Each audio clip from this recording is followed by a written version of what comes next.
Hello বন্ধুরা, আজ আমি চকলেট প্যানকেক বানাবো। কেকটা বানানোর জন্য আমি নিয়েছি 1.5 কাপ ময়দা, এখানে আটাও নিতে পারেন।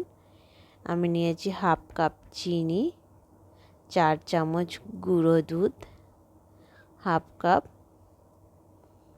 চকলেট, লিকুইড চকলেট, আর আমি পরিমাণ মতন দুধ নেব, লিকুইড দুধ।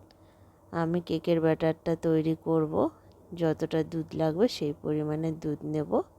আর আমি নিয়েছি 3 চামচ বাটার, দিয়ে আমি একটা কেকের ব্যাটার তৈরি করে নেব। বন্ধুরা, এতে আপনারা কলা ম্যাশ করেও দিতে পারেন। এরপরে আমি এতে 1 চামচ বেকিং পাউডার দিয়ে ভালো করে মিশিয়ে নিয়েছি। এই টিফিনটা করলে কিন্তু খেতে কিন্তু খুবই সুন্দর লাগে। ঠিক এই রকম ঘনত্ব হবে, বেশি জল জলও হবে না, বেশি গাঢ়ও হবে না। এরপরে আমি একটা ফ্রাই প্যান বসিয়ে দিয়েছি। প্যানটা গরম হলে এর মধ্যে আমি একটু করে কেকের ব্যাটার দিয়ে আমি ঢাকনা দিয়ে ঢেকে দেব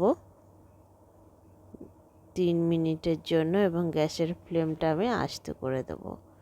3 মিনিট পরে বন্ধুরা দেখুন, আমার কিন্তু প্যানকেকটা হয়েই গেছে।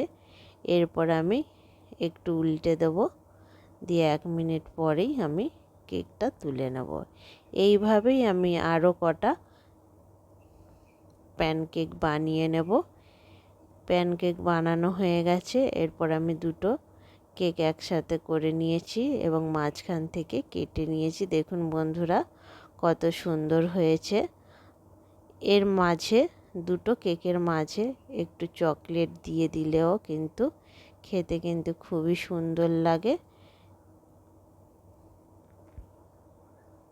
এইভাবে টিফিনে বানাবেন। যে সমস্ত বন্ধুরা আমার ভিডিওটি দেখছেন, ভিডিওটি ভালো লাগলে চ্যানেলটিকে সাবস্ক্রাইব করবেন।